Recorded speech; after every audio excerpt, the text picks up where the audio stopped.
has come around again with its full bag of new initiatives, developing stories and situations near and around the crescendo.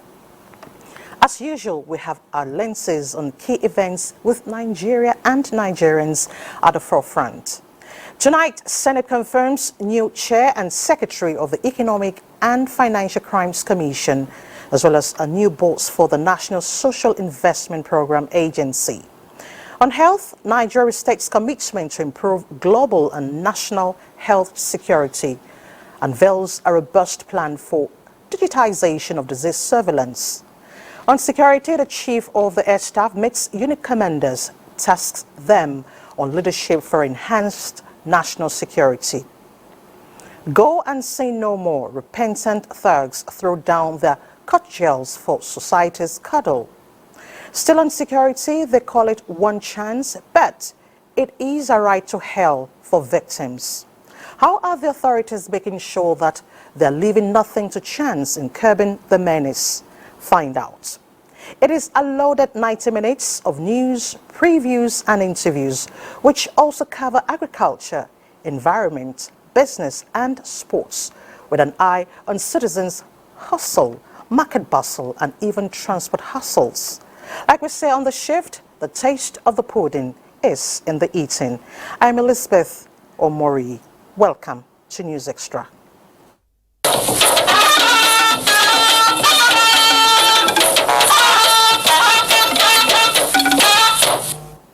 Senate President Godswill Akpabio says the Senate remains united despite a situation leading to an emergency closed-door session on Tuesday. Senator Akpabio, who spoke to State House correspondent Musbok Wahab after meeting with President Bola Tinubu, describes the disagreement as part of traits of the parliament. Sometimes we disagree to agree, but the major thing is that we are all working in one accord. There is no problem at all.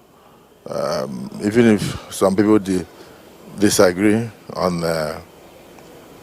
some of the happenings in the Senate, still it's only majority decision that eventually prevails, and Parliament is like that. But we'll never get to a point of throwing chairs. We'll never get to that point. The Senate is too matured and full of matured people. So if we have a disagreement, we immediately go into a closed session, resolve it and come out smiling.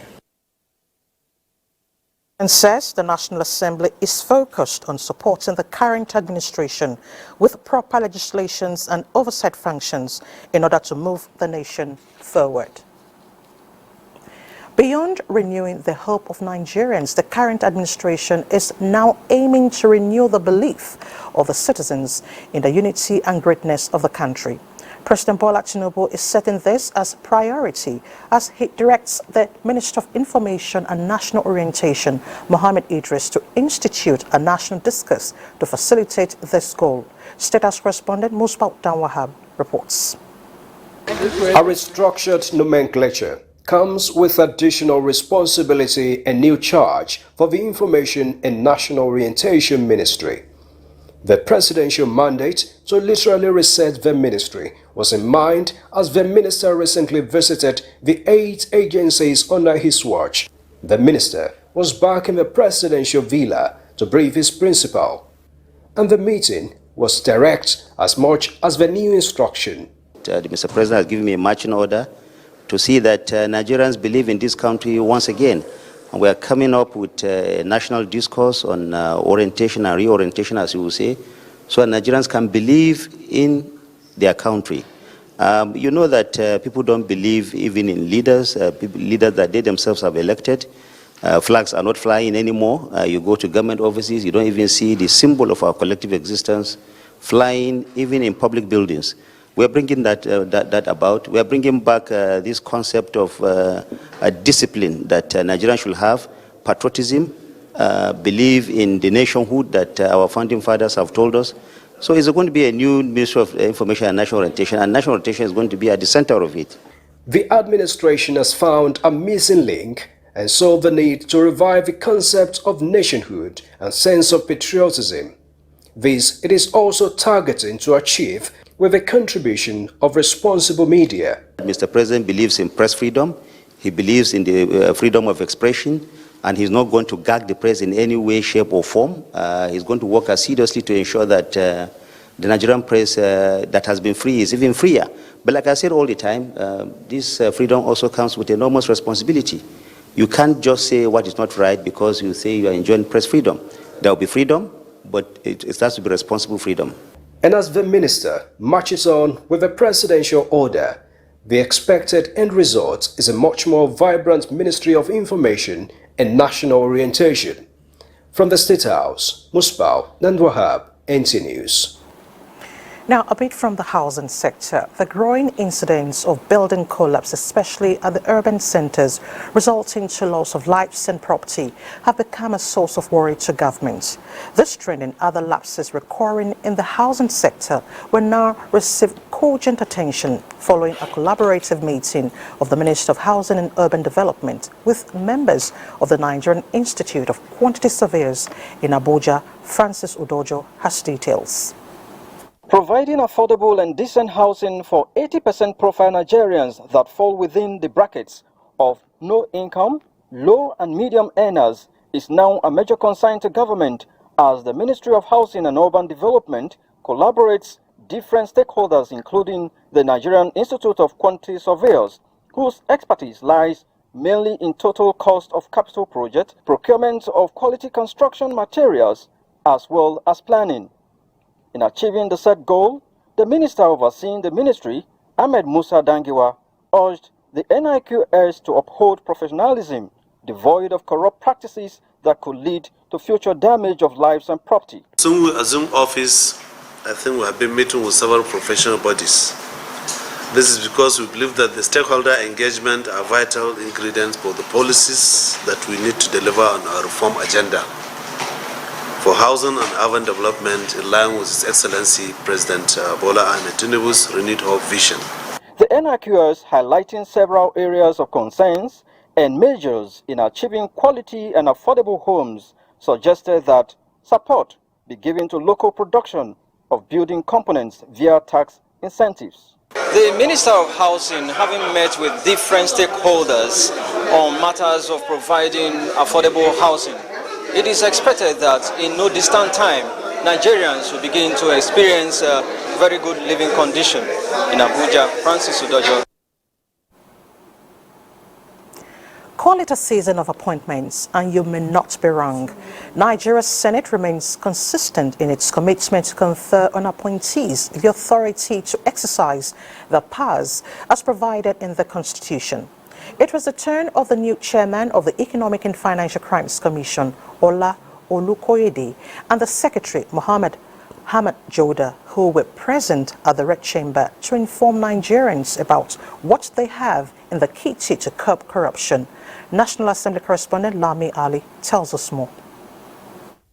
The eagle is a symbol of the EFCC, and so when the chairman and secretary appeared before the Senate for screening, the lawmakers asked what new tactics they will deploy using the eagle eye to combat corruption. Investigation before inviting and detaining the person, because otherwise you end up detaining innocent people, and at the end of your investigation you find out the person has not committed the crime. Then what should the person do? Should he also sue you? Most of the investigations are concentrated on government and governmental agencies. You hardly hear of financial institutions. I don't see how the EFCC will go and arrest a former governor and come through the rooftop as if they are taking Pablo Escobar. I was also an officer in the Temple of Justice. We are going to do our work diligently with utmost respect to the provisions of the law. You can't fight anti-corruption successfully without respect to the provisions of the law. Also at the Senate for screening was the national coordinator of the National Social Investment Program Agency, who told the lawmakers that the compassion of government needs to be digitized for desired impact. This will make implementation of policies and projects under the agency easy. They were all confirmed. Meanwhile, Akpabio has announced the appointment of Senator Lola Ashiru as the Deputy Senate Leader, while Senator Onyekachi Nwebonyi took the seat of Deputy Chief Whip to fill in existing positions. Outside plenary, Senate Committee on Science and Technology has engaged the Minister, Uche Nnaji, on how to develop the sector. Also, the Senate Committee on Tertiary Education and Tech Fund at its inaugural meeting expresses the hope that the present administration will channel resources to meet Nigeria's education need in line with the demands of the 21st century. From the National Assembly, Lami Ali, NTA News. Meanwhile, uniformity in activities and programs of the various Assembly Service Commissions across the country remain critical to excellence in parliamentary service.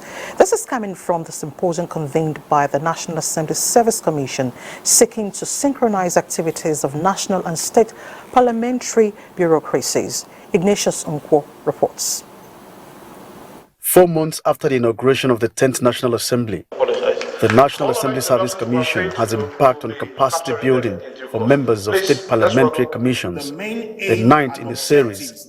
The focus is to ensure good legislation for democratic governance through excellence in parliamentary service.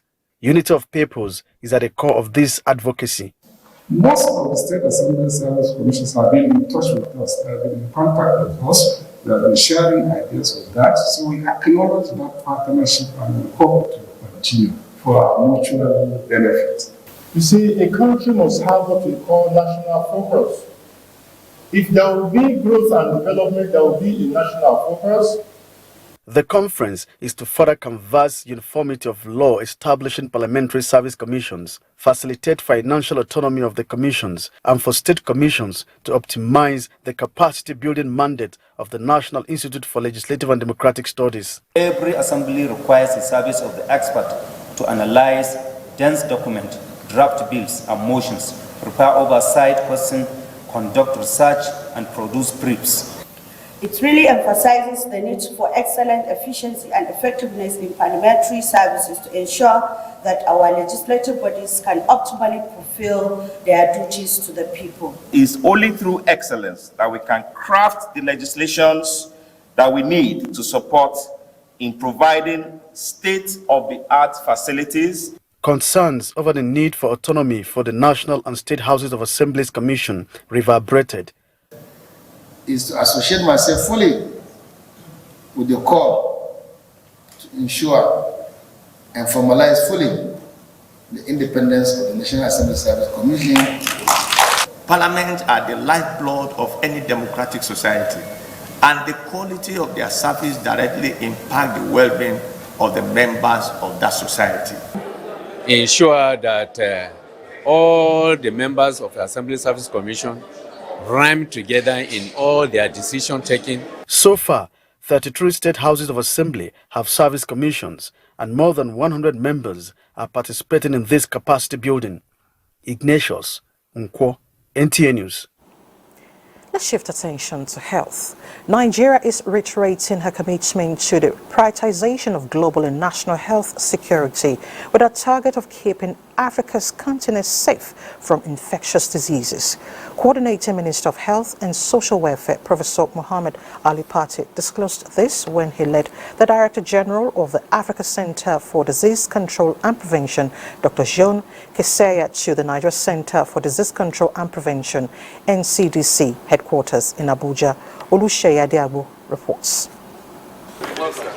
The recent bird flu outbreak in France is gradually catching global attention.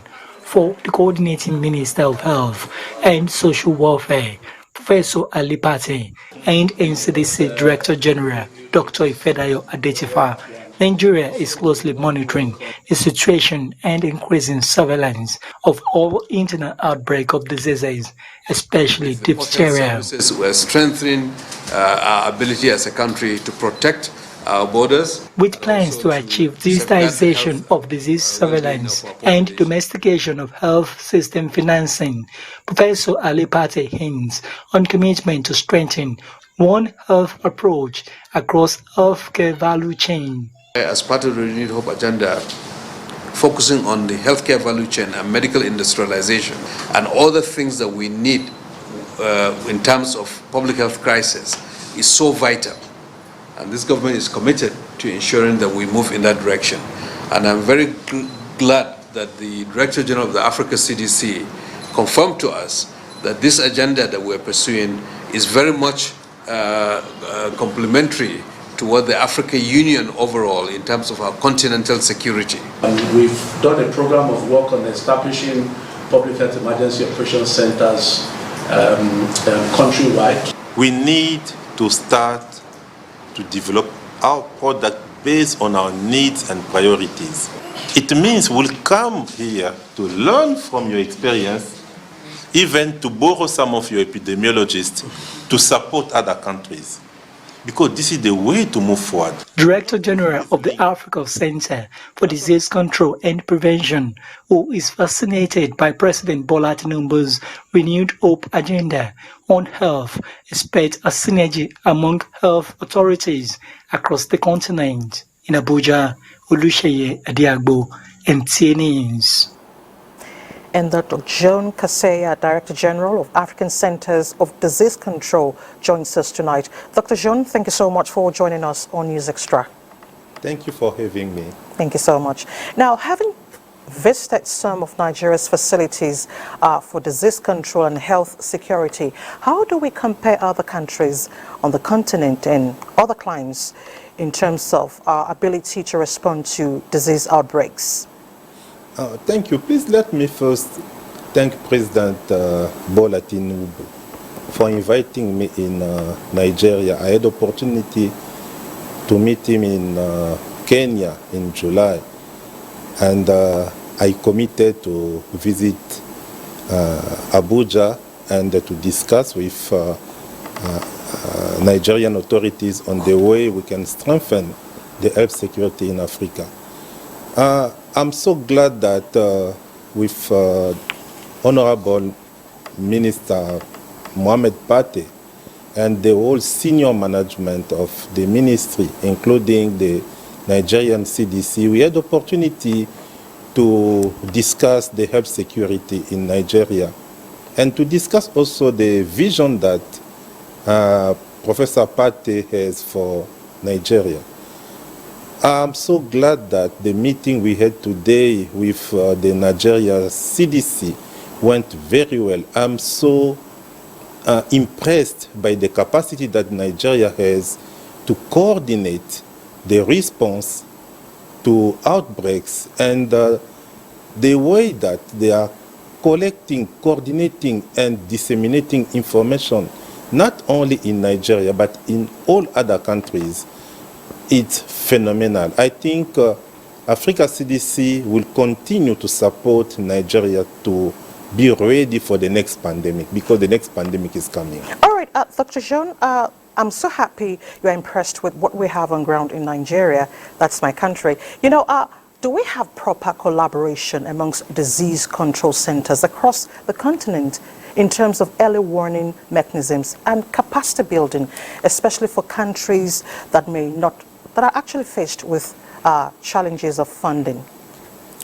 Yes, the issue is sometimes when you are in Nigeria, you can challenge your system. But let me share with you that Nigeria is one of the most advanced countries in Africa in terms of pandemic preparedness and response.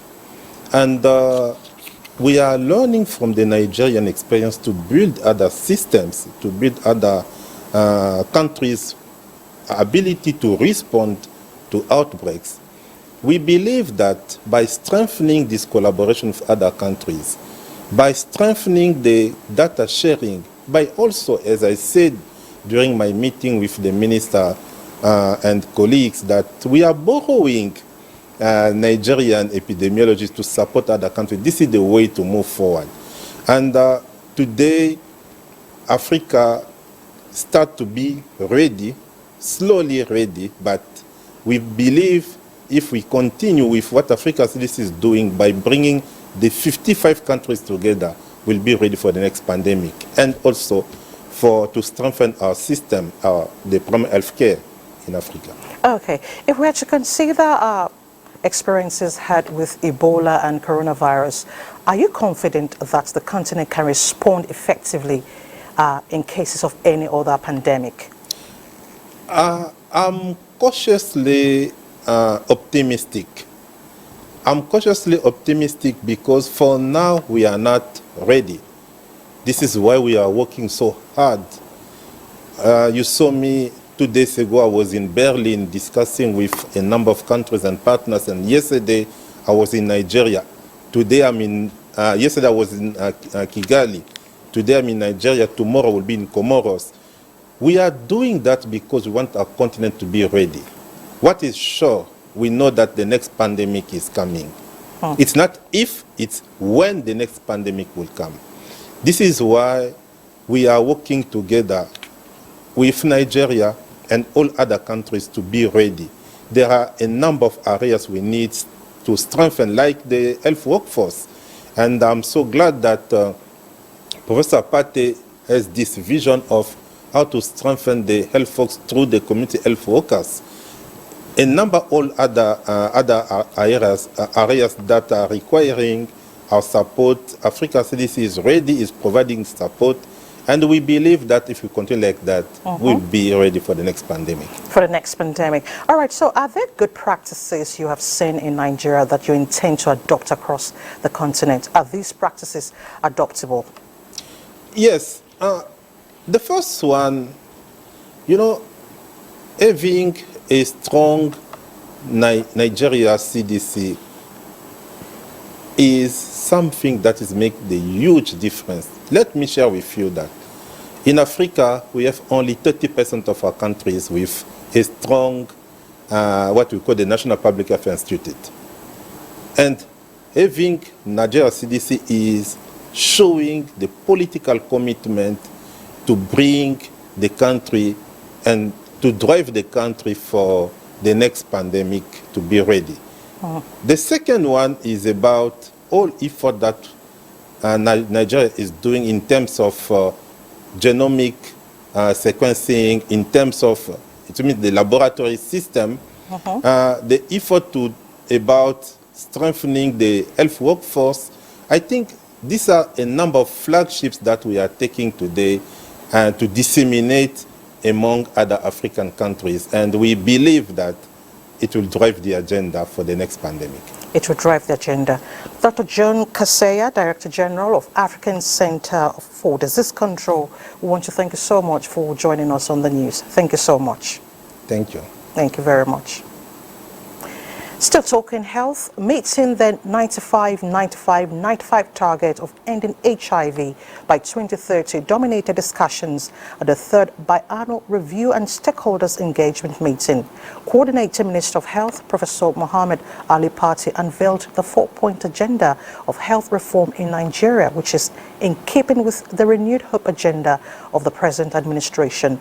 Basi Itaikpan reports.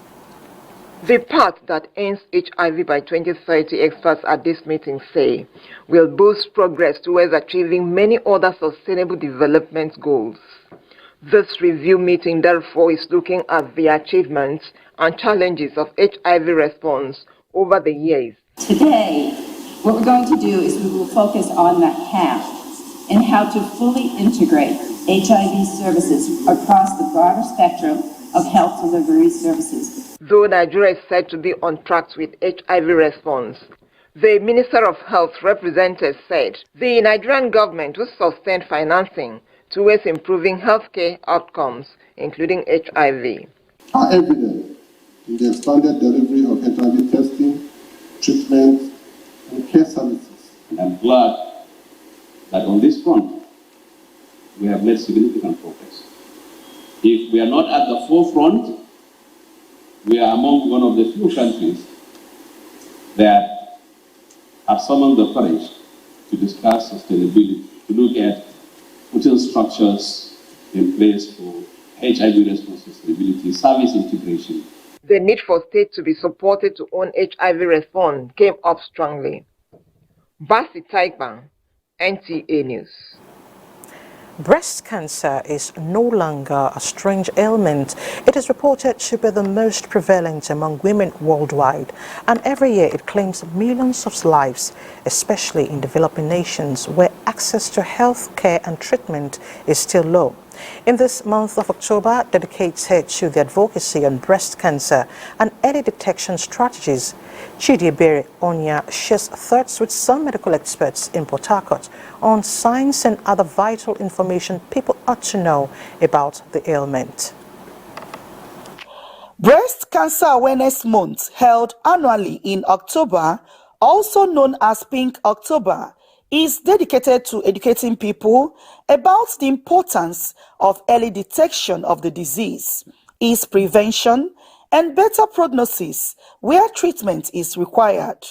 When I detected this thing, and I noticed it when it was less than a seed, but I did not go to the hospital. Every day I kept touching it and kept praying, and that time coming to the hospital, it has come up a bit. Reports from the World Health Organization, WHO, reveals that breast cancer, which is characterized by an abnormal growth of cells in the breast, has remained top on the list of diseases that are reducing the welfare and wellness of women across the world, particularly in developing countries like Nigeria. Every average Nigerian or female in the world should lay hand on her breast for checkup, examination, massaging, feeling, pipetting, whatever you call it to suit your own brain.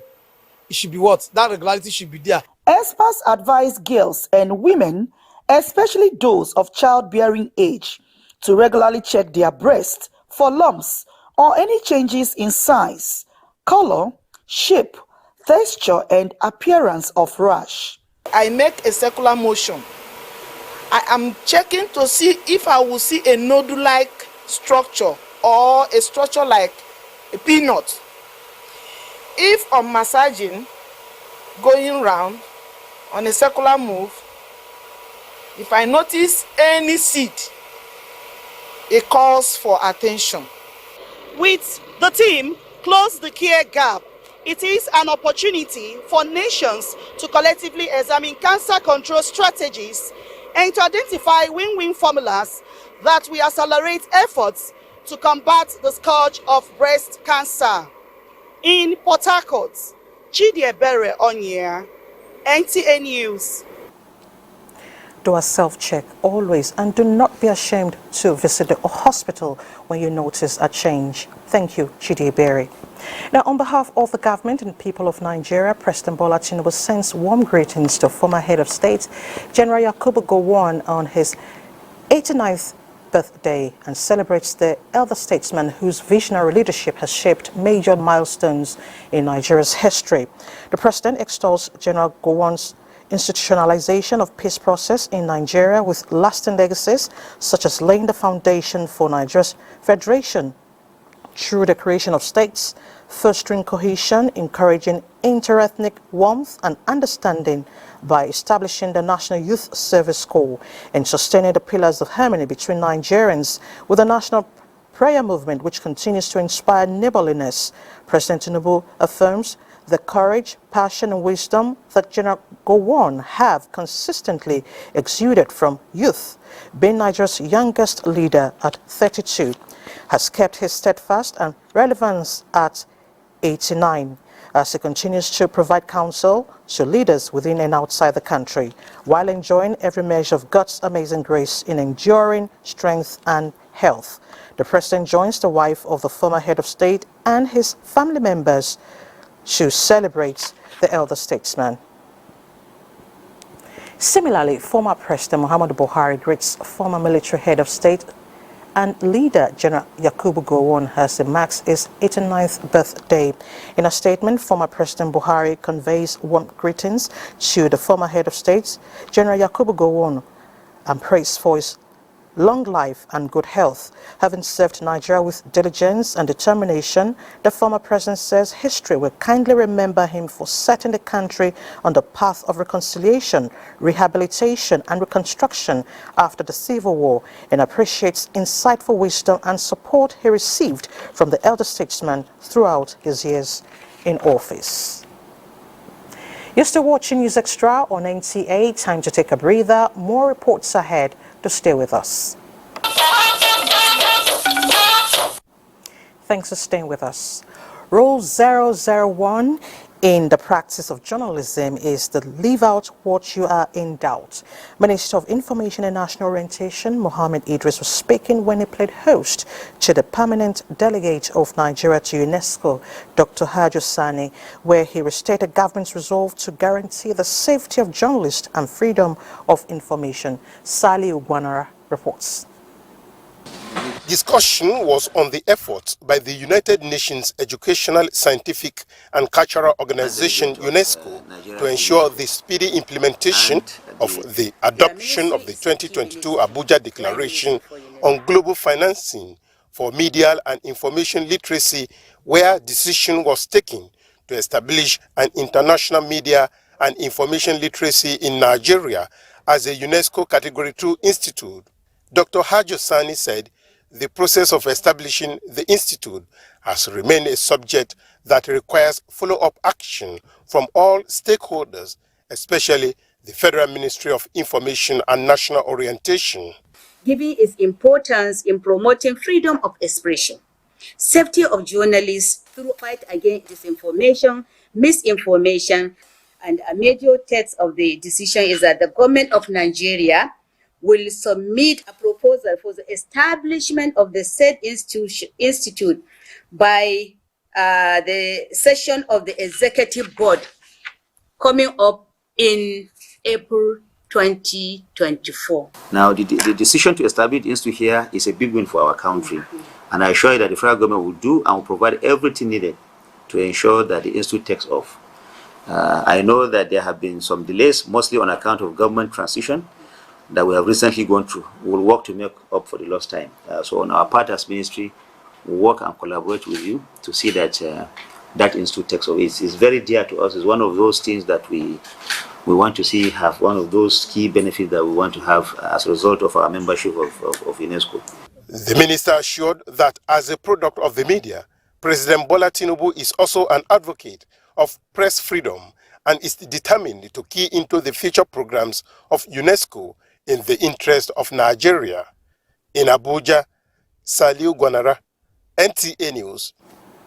As part of efforts to key into President Bola Tinubu's renewed hope agenda towards the revitalization of the nation's economy, the Nigeria Postal Services (NIPOST) is refocusing attention on technological solutions to offer quality services to Nigerians and contribute meaningfully to the nation's GDP.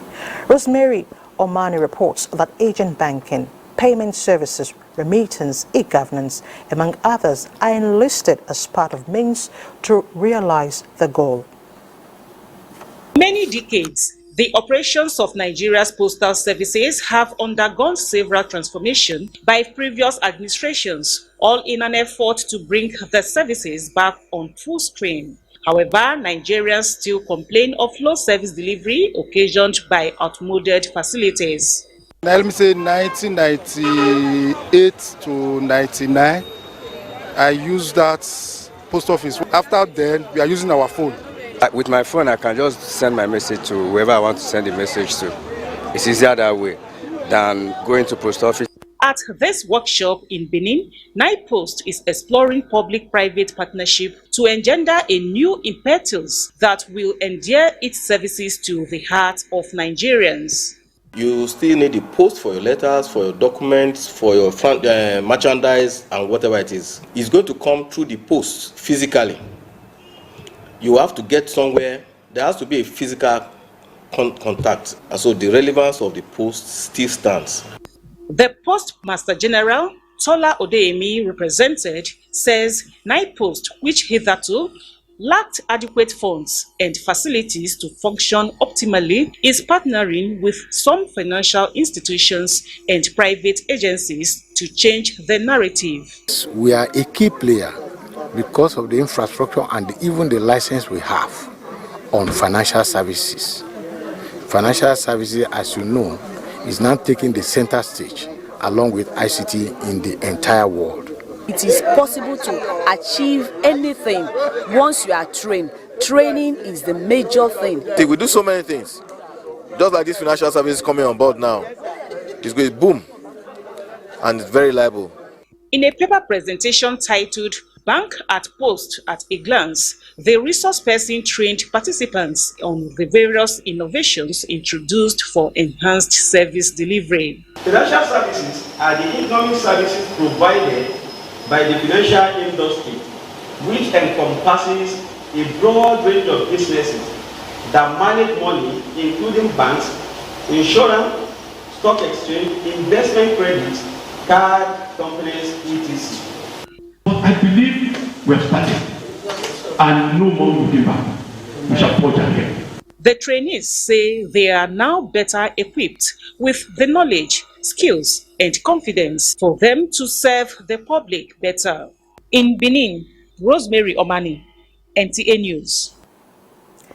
Now, to security, which is everybody's business, understanding the call of duty for effective leadership is the focus of a meeting between the Chief of the Air Staff and NAF commanders of units and formations who are being charged to lead in line with the changing security climate.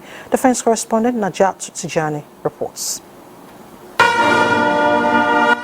Men of military might, men of character and true grit, with various formations and units at their command. Appraising their current performance in their various units and formations to boost security operations is the focus of this military gathering. I therefore expect frank, robust and insightful conversations and inputs that will reposition the Nigerian Air Force for more effective service delivery. The dynamic nature of our current contemporary security challenges demands continual review and updates in strategies to counter threats to our national security. For you to be effective as a military commander and leader, you must also be a good manager of human and material resources at your disposal. Evolution is the watchword, and the Nigerian Air Force, recognizing the evolving nature in global trends and how this makes a huge impact on security, is tackling this. To ensure that these issues are being addressed, it is also adopting the strategy of constantly monitoring and evaluating its performance. The Chief of the Air Staff will also address policy issues to streamline air operations. It is expected that the lessons learned here will make a greater impact for greater national security. Naja'atu Tijani, NTA News. And the leadership of the Nigeria Security and Civil Defense Corps under the watch of Ahmed Abubakar Audi has continued to receive recommendations from members of the public. The latest is the National Coalition Against Terrorism. A statement by the national coordinator of the group says the Commandant General Ahmed Abubakar Audi has demonstrated resilience to sustain the war against terrorism and threats to critical infrastructure in Nigeria. This country again. And number one, like we have just said in the press text, we commend the new security architecture that is being set by Mr. President. What we have seen in the field, as those of us that work with security personnel in the field, is that the civil defense, we are commending them today because they have left their primary assignment of guiding infrastructures alone, and they are holding ground even for where the military have recaptured for us. The group urges President Ahmed Bola Tinubu not to be deterred by actions of some persons who are determined to destroy the security architecture laid by his administration. The subject matter in this next story is one you won't want visited even on your enemy. The Federal Capital Territory has been in the eye of the storm in the last couple of weeks with the recurrent threat to security as criminals who pose as commercial vehicle operators rampage.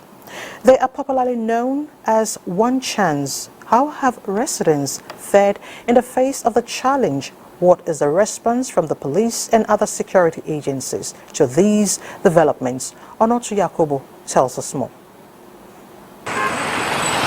Before now, their operations were majorly restricted around the expressways of Nyanya Ewaye Kubwa-Zuba or the airport road axis.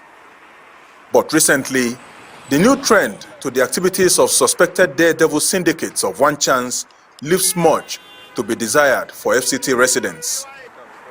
The city center is no longer safe as they come in at will to ferry unsuspecting victims, decoying as taxis.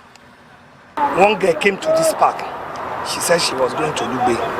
We told her that the price is 400 naira. She won't be able to pay the 400 naira, that she's looking for 200 or 250 vehicles. She go from there, just from there, she enter one motor. The following day, the girl came. He said one chance attack her. Normally, when we're entering a taxi, I don't leave their hands.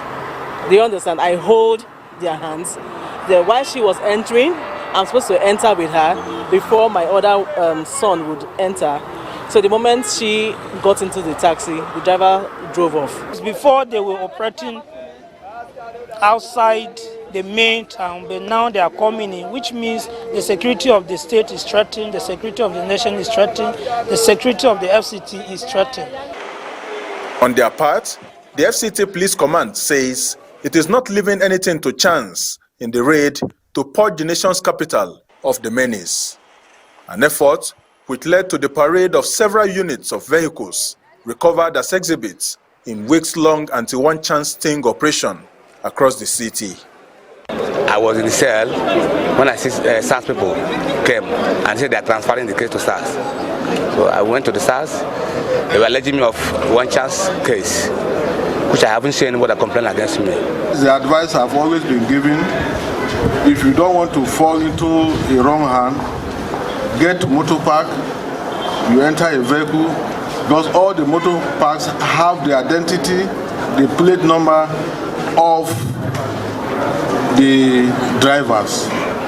And if you do that, you will not fall into the wrong hand. With the ongoing operation, the Commissioner of Police reiterated commitment and willingness to always work with residents to defeat crime in all its form across the territory. Onotu Yakubu, NTA News. I must agree, we all need to be more security conscious and know where you take your taxes. Very important. Now, how much havoc could a single armed criminal cause to a community? Multiply the number by 222 and imagine the scenario with the over 200 armed criminals let loose to pursue their dastardly acts. This is the exact number that laid down their weapons and repented in Kano. 50 amongst them now trained as constabularies and integrated into the business of fighting crimes. Elizabeth Yila reports on this total transformation that got the governor, Kabir Abba Yusuf, and the Commissioner of Police in Kano excited. These are the new constabularies in town, marching in pride and patriotic dignity as they turned a new leaf from a life of crime to certified crime fighters. They are 50 in number and part of the 222 repentant thugs that heed to the admonishment of the State Commissioner of Police to lay down arms, repent and embrace a new life. May God give us the grace to help our state and country, help others to follow the right path, and the grace to work wholeheartedly. I'm calling on others still committing crime to drop their weapons and embrace peace. The special constabulary we have in the state are only willing people who comes out when they wish to assist the police in fighting crime. But these very people said they want to put their life in working with the police 24 hours. The remaining 152, who are now referred to as influential youths, are to receive empowerment from the state government, as hinted by Governor Abba Kabir Yusuf. I sincerely feel glad to receive these 222 repentant thugs. They are all ready to be integrated into the society The non-kinetic approach employed by the Kano State Police Force in combating crime and criminality is indeed paying off with visible outcomes seen. We now look forward to a more serene and calm atmosphere in the state. From Kano, Elizabeth Yila, NTA News. This move is indeed applaudable. Now, the Minister of Police Affairs, Ibrahim Gaidam, applauds government of the United Kingdom for the support and collaboration extended to Nigeria in various areas, including security, governance and economic cooperation. Francis Fong reports that this was when the British High Commissioner and his team visited the ministry in Abuja. The minister expresses his commitment to ensuring that the safety and security of the nation is paramount, as the visit is a testament to the importance both nations place on combating transnational crimes, terrorism, and other security challenges. We recognize the expertise and experience of the United Kingdom. We are confident that the discussions held today will yield fruitful outcomes and pave the way for greater collaboration in addressing our shared challenges. As we embark on this journey of bilateral cooperation, let us reaffirm our commitment to mutual understanding. We are generally standing ready to work closely with this new administration. We see some big, bold reforms happening on the economy. We see some big and bold leadership for the region, not least through ECOWAS, and we see an experienced ministerial team in place with whom we feel we can work across a number of sectors. Commissioner further notes that both countries need to harness their common knowledge in the system and strengthen their relationship. To aviation matters, Nigeria is blessed with skilled manpower in all sectors of the economy, and the aviation sector is not left out. This is why the Minister of Aviation and Aerospace Development, Festus Keyamo, is calling on stakeholders in the sector to come up with comprehensive guidelines towards achieving low-carbon aviation fuel and other cleaner energies in Nigeria. Aliyu Kabir reports that this was at a consultative meeting put together by the Nigerian Civil Aviation Authority as part of efforts to protect the environment and promote safety in the aviation industry. Stakeholders in the aviation industry believed that sustainable aviation would reduce carbon emission and achieve a safe environment. To that extent, their discussions centered on the need to put all hands on deck to designing a roadmap towards the development of a national policy on cleaner aviation fuel and to establish national policy to promote the development and use of low-carbon aviation fuel. The policy is expected to be an all-encompassing package that combats global warming and to mitigate the challenges of climate change while promoting safe global aviation services. Nigeria has played an active role in supporting ICAO's efforts in reducing carbon emissions, and our decisions today would encourage the rest of our continent on transition to a low-carbon economy. I wish to use this opportunity to reaffirm that this administration has placed aviation at the center of its national economic development.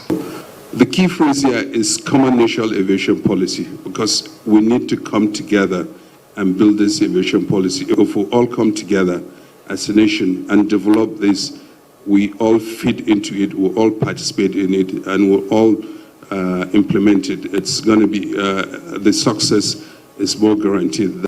Global warming started after Industrial Revolution, a lot of emission, injection of greenhouse gases. And now all of them call them CO2. These greenhouse gases we emit from our comfort zones, houses, industry, transportation, including aviation. Our own contribution aviation even has more impact because we fly at high altitude and introduce the greenhouse there directly. While reaffirming the government's commitment towards achieving aviation environmental protection initiatives, the minister enjoined the industry players to come up with strategies for mapping out the development and deployment of sustainable fuel for economic growth and protecting the environment for renewable aviation fuel that meets global sustainability criteria. In Abuja, Aliu Kabir, NTA News. Now let's talk road safety and data collection. The World Bank expresses willingness to strengthen collaboration with the Federal Road Safety Corps in the area of data collection. This was made known when the practice manager, Africa Transport World Bank, Jean-Francois Matteau, paid an official visit to the Federal Road Safety Corps headquarters in Abuja. Oyeyemi Ajayi was there. They will prepare because of that golden hour. This visit by the practice manager, Africa Transport World Bank, was to get first-hand information on the developed data collection system and modernization work of the Federal Road Safety Corps. The area of interest now is how to improve road safety in Nigeria, as well as provision of technical assistance to the Corps. In Nigeria, we still have a large project essentially managed with the Ministry of Agriculture on the rural roads, and I understand that the FRC is helping a bit. So after having received our help, you are helping our projects, including for the training of some of the officers under this project, and also how impressed I am with what I have seen so far of what the FRC has done. Corps Marshal FRC Dauda Bio extolled long-standing relationship with the Global Bank, especially in the area of road safety administration, to assist in achieving the 50% RTC fatality reduction in line with the UN Decade of Action. We wish to request collaboration in the following areas. 1. Capacity building for FRC personnel, especially on road safety audit and crash investigation. The Corps Marshal, amongst other things, sought the World Bank's assistance in facilitating staff exchange programs to acquaint personnel with relevant skills for greater performance. Oyeyemi Ajayi, NTA News. In its efforts to alleviate poverty in the country, the Ministry of Humanitarian Affairs and Poverty Alleviation has inaugurated a 13-member steering committee to raise funds towards implementing key projects in alleviating poverty. Ruth Aguele reports that this was during a visit by an international private investor to the Permanent Secretary, Abel Olumuyiwa Enita, to lend its support to the ministry. The 17th of October, the world marked the International Day for the Eradication of Poverty. The ministry, tasked with the responsibility of alleviating poverty in Nigeria, is already at work to actualize the Sustainable Development Goal 1 of ending poverty in all its form by 2030. Some form of financial intermediation. In ensuring funds are not a barrier in actualizing its mandate of lifting millions of Nigerians out of poverty, the ministry is collaborating with an international investor to raise funds with the inauguration of a steering committee towards effective implementation of the various initiatives. All hands must be on deck to address the issue frontally, for the simple reason that if the poor is hungry and is not living comfortably and is therefore not sleeping, the rich also will not sleep. The bottom line is for everybody to team up and address the issue. They said 84 million people are in poverty in this country. It's a very worrisome figure. Our strategy is to ensure that we raise minimum $100 million from various supporting organizations. A workable and implementable roadmap is the task before the committee, who are expected to deliver within a stipulated time frame in meeting the target of changing the poverty index for Nigeria. In Abuja, Ruth Aguele, NTA News. Now, it is not by coincidence that some communities find shelter inside forests, but it is a wonder how such communities get potable water, let alone other social amenities. This brings us to the story of 9 communities living within the famous Yankari Forest of Bauchi State, who are now being rescued under the International Donors Project for Water Provision. Abdullahi Aminu tells us more. Here is one of the 7 crossing areas by wild animals in Yankari Forest.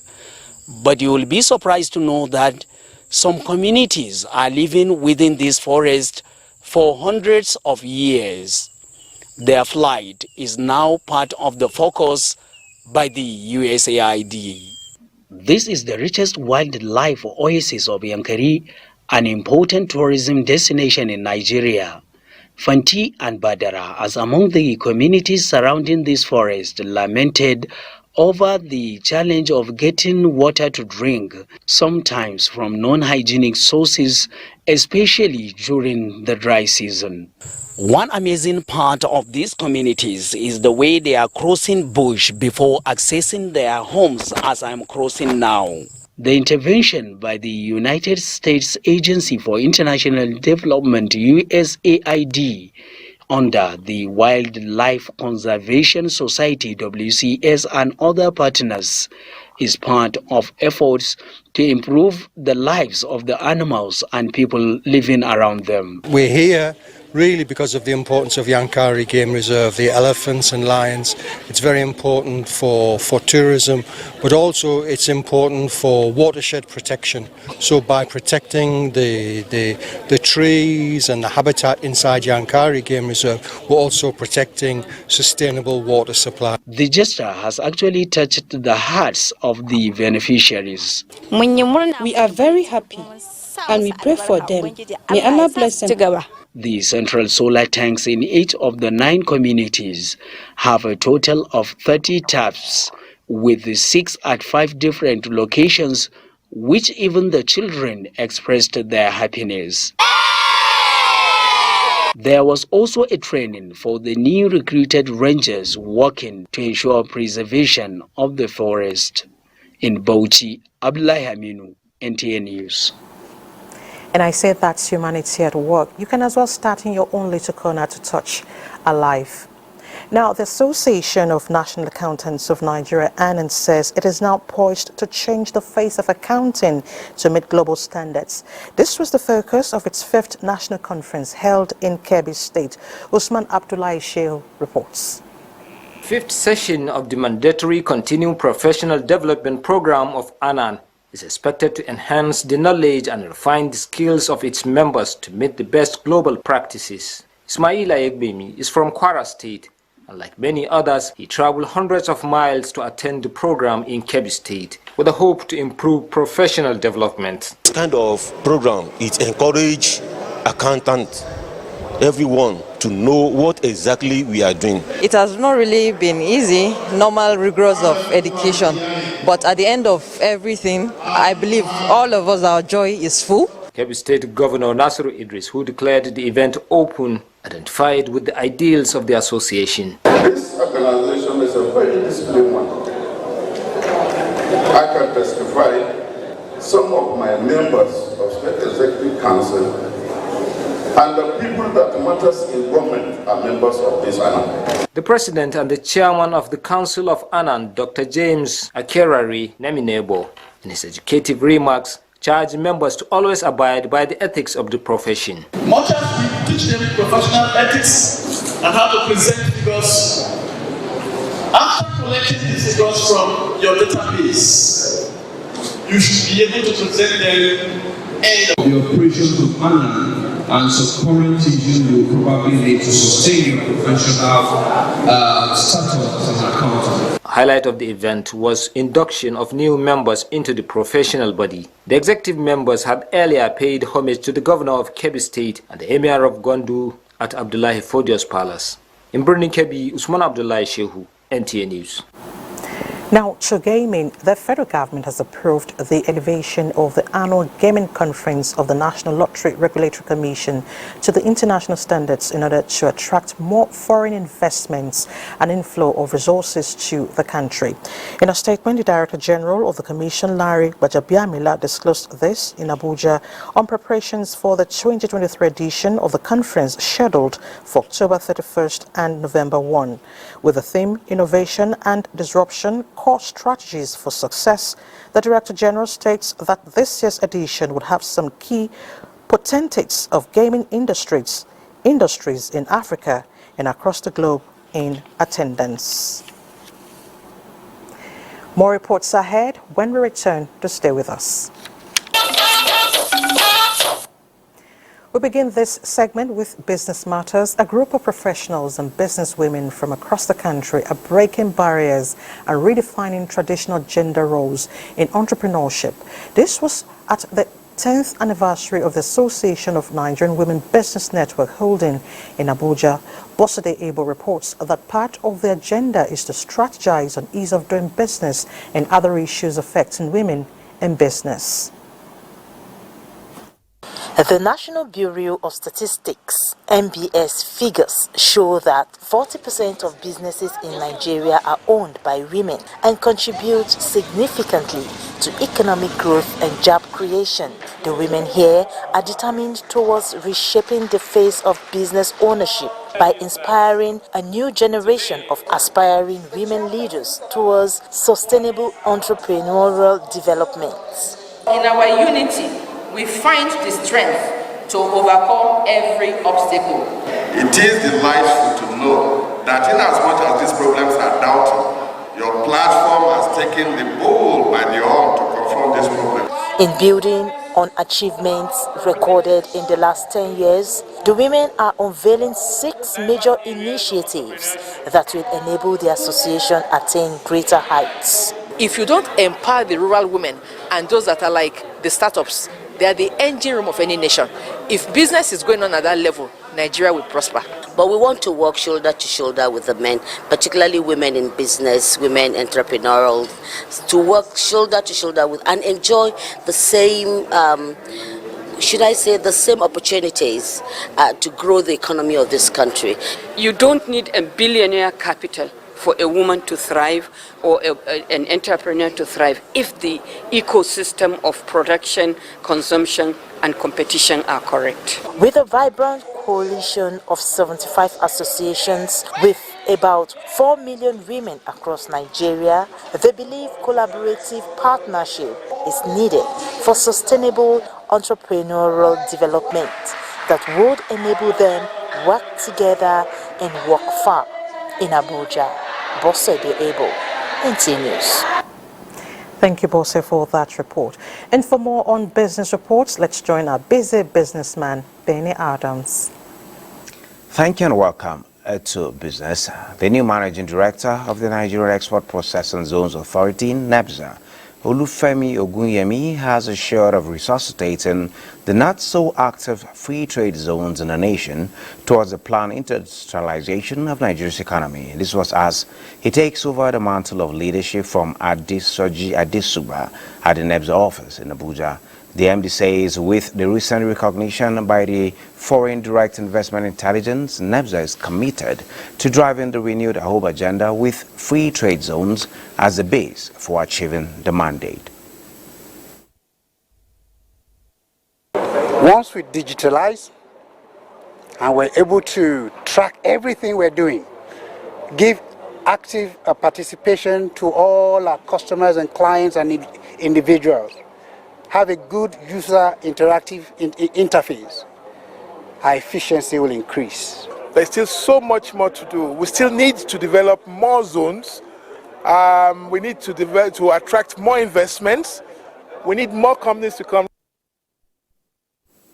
And taking a look at the energy sector, oil prices surged 2% on Wednesday as tension escalated in the Middle East after hundreds were killed in a blast at a Gaza hospital, sparking concerns about potential oil supply disruptions from the region. Brent crude futures was up 2.4% to $92.07 a barrel. West Texas Intermediate crude futures were up 1.9% at $88.32 a barrel. Both benchmarks gained more than $2 to touch their highest levels in 2 weeks earlier in the session. And a look at markets, Nigerian equities rise marginally by 0.04% as banking, insurance, and oil and gas stocks were majorly on demand. A total of 397.6 million shares in 6,165 deals corresponding to a market value of 4.699 billion naira were traded. Today's data shows 5% improvement in volume, 9% decline in turnover, and 8% decline in deals. The current market capitalization is 37 trillion naira.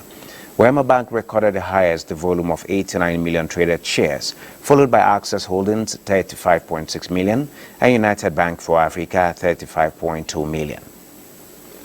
That is business news, but News Extra continues after this break. Stay tuned. You're watching News Extra. The wish of every prospective patron is to get value for money invested.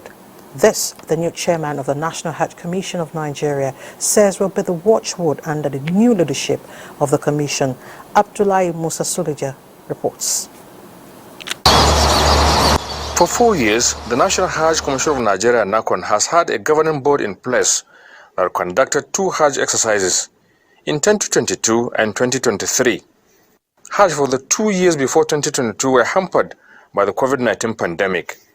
The Hajj operations conducted by the board were not without challenges that are characteristics of shouldering the burden of conveying close to 100,000 pilgrims in and around Saudi Arabia to fulfill religious rites. Now, a leader has been named by the president to take over the affairs of the commission. A technocrat and seasoned civil servant who attained the peak of his career, Ahmad Jalal Arabi, is now saddled with the onerous task of raising the image of the country in the Holy Land through the good conduct of pilgrims, as worshippers' comfort and welfare are also prioritized. Conducting the affairs of Hajj is a trust. You may not be the best, but Allah has put it on your shoulders. It becomes a trust, it becomes a burden. We must be seen to discharge it to the best. Because even if we're able to escape the eyes here that could vet, we can't escape the bigger eyes there. Like every appointment and change of button in our organization, expectations are high from both government, which is harping on renewed hope, and the pilgrims whose satisfactions form the fulcrum of establishing the commission. Abdullahi Musa Sleja, NTA News. Let's take a last break. We'll be right back. Welcome back. The death has occurred of Mama Efrida Ogbunachara of Ohokube Umbocha Ndume Ibeku in Umuahia North local government area of Abia State, aged 92. Burial arrangements signed by Okechukwu Ogbunachara on behalf of the family indicate that there will be burial rites at Christian Pentecostal Mission Umuahia by 11 a.m. on Friday, 20th of October 2023. Meanwhile, a service of songs was held today in her honor at her hometown in Ohukobe Umbocha Ndume Ibeko in Umuahia North local government area of Abia State. Until her death, she was a businesswoman. She survived by her children and many relatives. And that ends News Extra today. Thank you so much for your time. I am Elizabeth Omori. Remain patriotic always.